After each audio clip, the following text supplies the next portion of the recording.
وما هذه الحیات الدنیا الا لہو و لعب، یہ دنیا کی زندگی تو سوائے کھیل اور تماشے کے اور کچھ نہیں۔ وَإِنَّ دَارَ الْآخِرَةَ لَهِيَ الْحَيَوَانُ، اور اصل زندگی تو آخرت کی زندگی ہے۔ لَوْ كَانُوا يَعْلَمُونَ، کاش کہ انہیں معلوم ہوتا۔ چار مقامات پر قرآن مجید میں اس دنیا کی زندگی کو لہو و لعب یا لعب و لہو سے تعبیر کیا گیا۔ دو جگہ متاع الغرور، چار جگہ لہو و لعب۔ لیکن کس اعتبار سے؟ غور طلب بات ہے۔ یہ دنیا کی زندگی اللہ نے ہمیں دی ہے، یہ کائنات اس نے بنائی ہے، اس میں اس نے ہمیں بھیجا ہے۔ ظاہر بات ہے کہ یہ تخلیق جو ہے یہ کسی کھلنرے کا کھیل نہیں ہے۔ ربنا ما خلقت ھذا باطلا، یہ کوئی وہم نہیں ہے، یہ حقیقت ہے، یہ واقعہ ہے، اللہ کی خلاقی کا مظہر ہے۔ پھر اس میں ہمیں، اس دنیا میں اس نے ہمیں خلافت کا مقام عطا کیا ہے۔ یہ تمام چیزیں اپنی جگہ پر ہیں، جن سے یہ حیات دنیا بھی ایک بہت بڑی حقیقت بن کر سامنے آتی ہے۔ یہ نہ وہم ہے نہ گمان ہے، جیسا کہ بعض فلسفیوں کا خیال ہے۔ حقیقت ہے، واقعہ ہے، ٹھوس ہے، محسوس ہوتی ہے، اس کا دکھ اور کرب بھی محسوس ہوتا ہے، اس کی مسرت اور خوشی بھی محسوس ہوتی ہے۔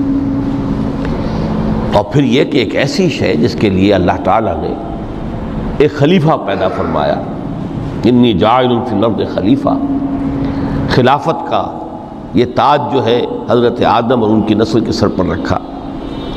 تو اس معنی میں یقیناً یہ حقائق ہیں، ان کو دھوکے کا سامان کس اعتبار سے کہا؟ اگر تو حقیقت زندگی کا تصور ہمارے سامنے واضح رہے، جس کو علامہ اقبال نے کہا ہے خوبصورتی کے ساتھ، تو اسے پیمانہ امروز و فردا سے نہ ناپ، جاوداں پہم دواں ہر دم جواں ہے زندگی۔ یہ جو اللہ کی خلاقی کا نقطہ عروج ہے انسان، کلائمیکس آف ہز کریشن، قرآن مجید میں کہا گیا خلقتہ بیدی، میں نے اسے اپنے دونوں ہاتھوں سے بنایا۔ وَلَقَدْ كَرَّمْنَا بَنِي آدَمَ وَحَمَلْنَاهُمْ فِي الْبَرِّ وَالْبَحْرِ وَرَزَقْنَاهُمْ مِنَ الطَّيِّبَاتِ وَفَضَّلْنَاهُمْ عَلَى كَثِيرٍ مِّمَّنْ خَلَقْنَا تَفْضِيلًا۔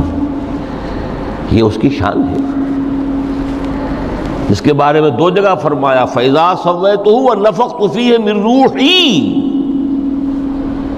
یہ روحی مرکب اضافی، خاص اللہ اپنی ذات کی طرف اس روح کو منسوب کر رہا ہے جو حضرت آدم میں پھونکی گئی۔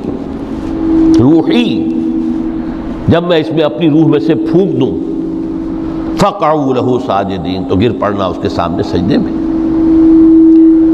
اور آپ کو معلوم ہے قرآن مجید میں کس شد و مت سے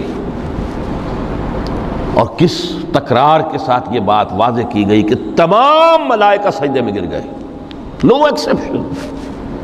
فَسَجَدَ الْمَلَائِكَةُ كُلُّهُمْ أَجْمَعُونَ، تین الفاظ جو ہیں تاکید کے لیے، سجدہ کیا الملائکہ، حصر ہے، الف لام، لام حصر ہے، تمام فرشتوں نے سجدہ کیا۔